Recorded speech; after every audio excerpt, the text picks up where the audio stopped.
Students, कैसे हैं आप सभी। आई होप आप सभी बहुत अच्छे होंगे। उसी के साथ हम शुरू करते हैं अपनी आज की क्लास, जिसके अंदर आज हम पढ़ने वाले हैं अपने BCA फर्स्ट ईयर के सेकंड सेमेस्टर के subject Java, object oriented programming using Java. Unit first शुरू करते हैं।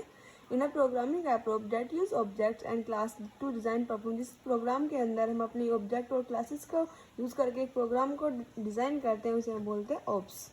इट्स कंबाइन करता है, उसके अंदर हमारा होता है डाटा, मॉडि मेथड्स, फंक्शन, जो हमारे सिंगल यूनिट के अंदर में बोलते हैं हम ऑब्जेक्ट। हम मेथड यूज़ करते हैं, उसके अंदर हम ऑब्जेक्ट्स बोलते हैं। जावा क्या है, हमारी एक हाई लेवल लैंग्वेज है, जो कि ऑब्जेक्ट ओरिएंटेड प्रोग्रामिंग लैंग्वेज है, प्लेटफॉर्म इंडिपेंडेंट है, सिक्योरली लैंग्वेज है, मल्टी थ्रेडेड लैंग्वेज है, जो हमें हेल्प करती है हमारे डाटा को क्रिएट करने में। जावा इन्वायरमेंट क्या है, JDK, JRE, JVM, WRA, ये सब इसके डेवलपमेंट प्रोग्राम्स हैं। जैसे जावा डेवलपमेंट के टूल्स हो गया, जावा रन टाइम इन्वायरमेंट लाइब्रेरीज और JVM के लिए हो गया, जावा वर्चुअल मशीन और रन क्लासेस के लिए हो गया, वो राइट वंस रन एनीवेयर। की कॉन्सेप्ट जैसे कि उप्स के क्या क्या होंगे, क्लास होगी, ऑब्जेक्ट होगी, एक्सप्रेशन होंगे, एब्स्ट्रैक्शन होंगे, इनहेरिटेंस, पॉलीग्रामिज, ये सब इसके ब्लूप्रिंट्स या फिर इंस्टेंस क्लासेस जिनको ही अलग अलग डिवाइड करता है, ये सब इसके अंदर आते हैं। जैसे कि हमारे जावा का एवोल्यूशन देख लीजिए। फर्स्ट जनरेशन है जैसे जावा 1.0 जो बेसिक फीचर को क्रिएट करती है। सेकंड जनरेशन में जावा 1.2 जो सर्वाइव करता है हमारे कलेक्शन को। जावा और थर्ड जनरेशन है जावा 1.5 जो जेनरिक ऑटो बॉक्सिंग है। फोर्थ जनरेशन है जावा 1.7 1.8 जो लैम्बडा स्ट्रीम्स को भी कन्वर्ट करती है। फिफ्थ जनरेशन है हमारी 9+ मॉड्यूल्स है, जिसके अंदर APIs वगैरह में वर्क करते हैं। यूनिट 2 की बात कर लेते हैं। इसका हमारे पहले यूनिट 1 में हमारे कुछ प्रोग्राम भी हम उनको भी देख लेंगे। चलिए यूनिट 2 में जावा लैंग्वेज बेसिक क्या है, IDE है, जैसे कि टूल्स और राइट करते हैं हम फंक्शंस को डिबगिंग करने के लिए, प्रोग्राम को कमेंट्स का यूज़ करते हैं सिंगल लाइन के लिए या फिर डबल लाइन के लिए या फिर मल्टीपल लाइन्स के लिए, जिन्हें आपने अपने प्रोग्राम्स के अंदर यूज़ भी किया होगा।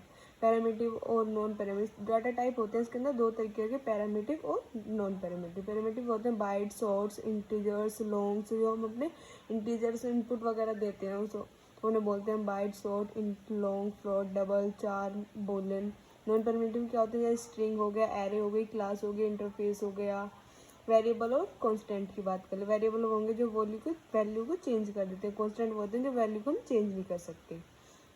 ऑपरेटर्स तो आप सब जानते होंगे, जैसे plus minus, arithmetic operator, relational operators, logical operators, assignments, increment decrement हो गया, कंडीशनल स्टेटमेंट हो गया, एक्सप्रेशन स्टेटमेंट हो गया, जो कंबाइन करते हैं हमारे वेरिएबल्स को, ऑपरेटर और वैल्यूज़ को। डिसीजन मेकिंग के अंदर आ जाता है इफ एल्स, जिसके अंदर हम डिसीजन को मेक करते हैं। इफ हो गया, इफ एल्स हो गया, एल्स इफ हो गया, लैडर स्विच केस हो गया। लूप्स की बात कर लेते, for loop, while loop, do while loop हो गए, जंप स्टेटमेंट्स होते हैं, ब्रेक, एग्जिट लूप हो गया, कंटिन्यू हो गया हमारे स्किप करने के लिए। थर्ड आ जाते हैं class, object, methods and more. Class और ऑब्जेक्ट के अंदर हम class, templates, object, real word entities के बारे में पढ़ते हैं। जैसे हमें एक प्रोग्राम में क्लास स्टूडेंट्स दे रखे हैं, इंटीजर्स ID डाल देंगे, string name, void, main, display, system out printed करवा देंगे और हमारा आउटपुट दे देगा।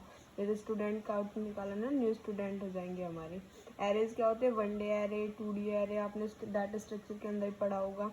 इंटीजर जैसे ए देंगे, न्यू इंटीजर्स दे देगा, ए देंगे तो न्यू इंटीजर्स जो हम उससे आउटपुट मांगेंगे वो आउटपुट हमें प्रोवाइड करा देगा। स्ट्रिंग में होता है हमारा इम्यूटेबल सीक्वेंस, होता है हमारे कैरेक्टर, जिसके अंदर एक सीक्वेंस के अंदर वर्क होता है, वो हमारा होता है स्ट्रिंग। स्ट्रिंग के अंदर hello words, common, method, length और हमारे चार्टर्स वगैरह इक्वल होते हैं। वेक्टर लेगेसी क्या होता है, डिनामिक एरे होते हैं जो हमारे ओल्ड क्लास को डिफाइन करता है, यूज़ करते हैं हम ऐड करने के लिए, गेट करने के लिए, रिमूव करने के लिए। मेथड्स की बात करें जिनमें यूनिट 4 आ जाती है पैकेजेस, एक्सेप्शन और हैंडलिंग। पैकेजेस क्या होते हैं, जहाँ हमारे ग्रुप होते हैं रिलेटेड क्लासेस के इंटरफेस जो हमारे बिल्ड करते हैं पैकेजेस को, जैसे जावा लैंग्वेज हो गया, जावा इंटेल हो गया, जावा इनपुट आउटपुट हो गया, जावा स्क्वालेशन हो गया। यूजर डिफाइन करते हैं पैकेजेस को यूजिंग पैकेज कीवर्ड्स के थ्रू।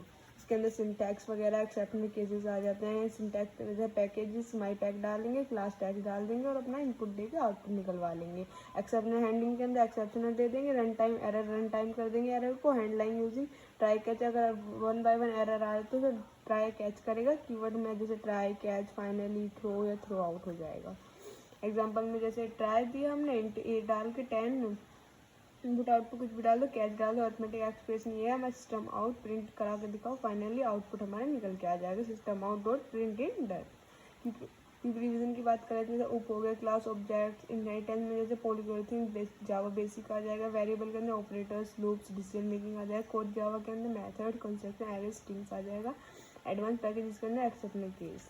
नेस्टेड ट्राई क्या कर लेते हैं, ट्राई इनसाइड है, अनदर ट्राई यूजफुल होता है हमारे हैंडलिंग मल्टीपल एक्सेप्शन के लिए। नेस्टेड ट्राई क्या होता है हमारे, यूजफुल होते हैं हैंडलिंग मल्टीपल एक्सेप्शन केसेस के लिए। यूजर डिफाइंड एक्सेप्शन होता है हमारे, क्रिएट करता है अपने एक्सेप्शनल हैंडलिंग एक्सेप्शन केसेस को। चलिए कुछ मोस्ट इंपोर्टेंट क्वेश्चन देख लेते हैं हमारे अपने उप्स के, जैसे कि डिफाइन उप्स और इसके फीचर्स को डिफाइन करने के लिए आ सकता है, डिफरेंस बिटवीन उप्स और पैराडोक्सल प्रोग्रामिंग के बारे में आ सकता है, एक्सप्लेन करो इनहेरिटेंस को एक एग्जांपल के साथ। हम सबके एग्जांपल जरूर देख लेंगे एक दो। वेरी शॉर्ट में जैसे न्यूमेरिकल थ्योरी बहुत इंपॉर्टेंट है, यूनिट 2 की। राइट अ प्रोग्राम लिखो लूप्स को यूज़ करके, ट्रेस आउटपुट लिखो कोड को यूज़ करके, डिफरेंस बिटवीन बताना वाइल और डू वाइल लूप क्या है। और थर्ड यूनिट में आ जाता है हमारी स्कोरिंग यूनिट है बहुत ज़्यादा। थर्ड यूनिट जो है प्रोग्राम और कंस्ट्रक्शन पर, प्रोग्राम मेनली प्रोग्राम पर हमें फोकस करना होगा, और इनहेरिटेंस के ऊपर प्रोग्राम, डिफरेंस, ओवरलोडिंग और ओवरलैपिंग क्या है। फोर्थ यूनिट फोर्थ आता है स्कोरिंग है, जैसे थियोरटिकल सब्जेक्ट है, right a programming using try catch को यूज़ करके एक प्रोग्राम बनाओ, एक्सप्लेन करो एक्सेप्शन हायरार्की, और पैकेज क्या है, हाउ टू क्रिएट, कैसे क्रिएट कर, मेनली फोकस करना है थर्ड और फोर्थ यूनिट पर, जिनमें हमारे 60% पेपर आने की संभावना है। प्रैक्टिस प्रोग्राम में जैसे लर्न डेफिनेशन और एग्जाम्पल सबको जरूर याद करना है।